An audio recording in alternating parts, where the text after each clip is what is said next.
Et j'ai entendu M. Iannucci parler de l'Amérique du Sud. Alors, je suis sénatrice de la Guyane et chez nous, il n'existe pas de GIRS. Et donc, souvent, par exemple, la commune de Saint-Laurent-du-Maroni, qui est la porte d'entrée par rapport à la frontière franco-surinamaise, on compte souvent des jeunes qui roulent des voitures très coûteuses.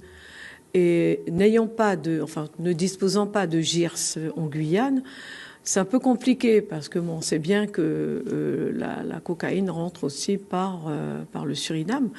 Et donc, je voulais vous poser une question par rapport. Il n'existe pas de GIRS. Bon, il y a certainement le TRACFIN en Guyane, mais quel est votre rôle? Qu'est-ce que vous pouvez faire? Est-ce que, je sais pas, est-ce que la gendarmerie ou les douaniers peuvent vous interpeller pour vérifier? Parce que peut-être que le jeune roule la voiture qui est très coûteuse, parce que les jeunes roulent souvent des Q7, des BMW, des Mercedes. Est-ce que vous avez la possibilité de vérifier, en tout cas, le compte fiscal d'un parent? Je sais pas. Enfin, je dis ça.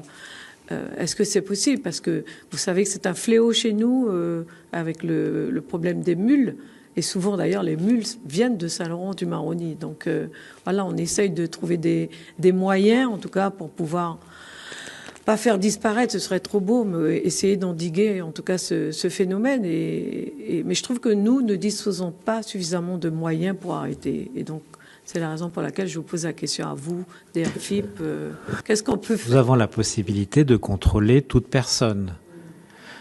Simplement, voilà, c'est aussi un sujet d'information pour savoir les personnes à contrôler.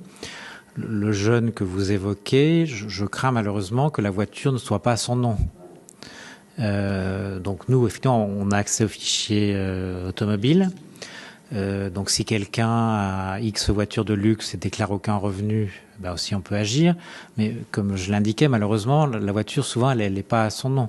Il n'en est pas officiellement propriétaire. Donc voilà, sur la voiture elle-même, là, c'est pas l'administration fiscale qui pourra faire quelque chose.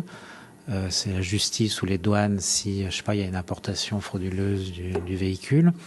Alors on n'a peut-être pas de GIR en Guyane, mais on a des services fiscaux qui aussi font le même travail que leurs collègues des autres départements. Et donc c'est pas un territoire délaissé, mais je mesure effectivement l'ampleur de la porosité qu'il peut y avoir avec les pays environnants. Et là aussi, le pouvoir corrupteur du narcotrafic qui est en mesure de soudoyer beaucoup de personnes. Voilà, nous, si on a des informations, on fiscalise, mais le problème est d'avoir l'information quand il y a des prête-noms, des véhicules qui sont notre société de location, ou d'autres choses de ce type.